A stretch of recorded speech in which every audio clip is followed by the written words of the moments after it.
नंदिता की शादी को अभी बस 6 महीने ही हुए थे। शादी अरेंज थी। समर पढ़े लिखे, सुलझे हुए और परिवार के लाडले थे। नंदिता को लगा था कि एक अच्छा जीवन साथी मिल गया है जिसके साथ वह अपने सारे सपने पूरे कर सकेगी। लेकिन शादी के कुछ हफ्तों के अंदर ही वह महसूस करने लगी कि समर और उसके बीच कोई भावनात्मक जुड़ाव नहीं बन पा रहा। समर हर वक्त अपने काम में व्यस्त रहते, घर आते तो मोबाइल या लैपटॉप पर लगे रहते। नंदिता ने कई बार कोशिश की कि वह समर से कुछ बात कर सके। दिन भर क्या किया, कोई अच्छा किस्सा या बस हल्की फुल्की बातें, लेकिन हर बात वहीं ख़त्म हो जाती। थका हूँ, बाद में बात करेंगे।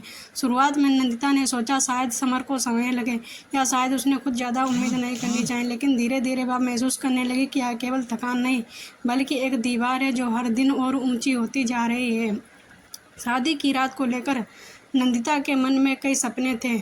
उसे लगा था कि वह और समर एक दूसरे के करीब आएंगे, एक आदमी रिश्ता बनेगा। पर जब समीर पहली बार उसके करीब आया, वह जल्दी में बिना किसी भाव या संवाद के सब कुछ निपटाकर सो गया। नंदिता सन्न रह गई। वह पहली रात थी और उसके दिल में कई सवाल थे।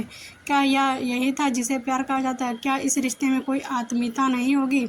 समर हर बार एक जैसी बेरुखी से उसके पास आता और फिर सो जाता, या केवल देह का रिश्ता बनकर रह गया था, बिना भावना, बिना समझ, बिना स्पर्श की गर्माहट। नंदिता रातों को जागती, कभी चुपचाप रोती, कभी खुद को समझाती। माँ कहती थी समय दो, सब ठीक हो जाएगा, लेकिन यह समय कितना लंबा होता है यह किसी ने नहीं बताया था। नंदिता बहुत परेशान रहती थी। समर एक अच्छे इंजीनियर थे। ऑफिस के दोस्त उनकी बहुत तारीफ करते थे। वह सोशल मीडिया पर मुस्कुराती तस्वीरें डालते, वाइफ के साथ candle light dinner, Sunday brunch with love. पर नंदिता जानती थी उन तस्वीरों के पीछे कितना सन्नाटा था। लोग कहते तुम कितनी खुशकिस्मत हो, कितना ध्यान रखते हैं समर तुम्हारा। वह हर बार मुस्कुराकर रह जाती, पर भीतर से वह टूट रही थी। उसे लगता क्या वह खुद में ही कोई कमी है? क्या वह अच्छी पत्नी नहीं है? क्या वह समझदार नहीं है, सुंदर नहीं है? क्यों समर कभी उसे प्यार से नहीं देखता? एक दिन नंदिता ने हिम्मत करके समर से बात करने की ठानी। वह जानती थी कि अगर अब नहीं बोली तो यह चुप्पी उसे अंदर ही अंदर ख़त्म कर देगी। रात को जब समर ऑफिस से लौटे, वह उनके पास बैठ गई और बोली, समर क्या हम थोड़ी देर बात कर सकते हैं? समर ने आंख उठाकर देखा, फिर बोला, थका हूँ नंदिता, सुबह बात करेंगे। हर बार सुबह नहीं होती समर। नंदिता की आंखें भर आईं। समर थोड़ा चौंका। उसने ध्यान से नंदिता को देखा। पहली बार शायद उसके चेहरे की थकान और आंखों की नमी दिखाई दी। तुम मुझसे नाराज हो? समर ने पूछा। नाराज नहीं, बस खो गई हूँ, वह बोली। मैं जानना चाहती हूँ कि हमारे बीच कोई रिश्ता है या सिर्फ नाम का साथ है। समर कुछ पल चुप रहा, फिर बोला, मैं नहीं जानता, मैं कभी रिश्तों को समझ नहीं पाया। मुझे लगता था तुम खुश हो, तुमने कभी पूछा ही नहीं, नंदिता ने दर्द में कहा, और बस समर की ओर देखती रही। तभी अगले कुछ दिनों तक समर ने नंदिता से दूरी नहीं बनाई, बल्कि वह खुद से सवाल करने लगा। उसने पहली बार खुद के बचपन को खंगाला। उसके माता पिता के बीच भी कभी कोई संवाद नहीं होता था। उसके पिता काम में डूबे रहते और माँ बस घर संभालती। प्यार, स्पर्श, संवाद, ये सब उनके घर में कभी इस्तेमाल ही नहीं हुए। समर को पहली बार एहसास हुआ कि उसने कभी यह सीखा ही नहीं कि रिश्ते में भावनाओं को कैसे बांटा जाता है। उसके लिए शादी एक जिम्मेदारी थी, जहाँ घर चलाना, पत्नी को ज़रूरतें देना ही कर्तव्य था।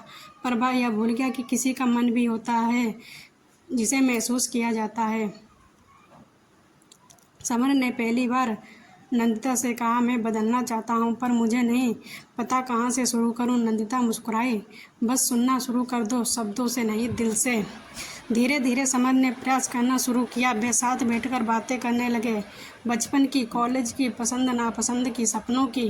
नंदिता ने भी उसकी बातों में रुचि दिखानी शुरू की। वह अब समर को समझने की कोशिश करती, ना कि बदलने की। रिश्ता धीरे धीरे पिघलने लगा।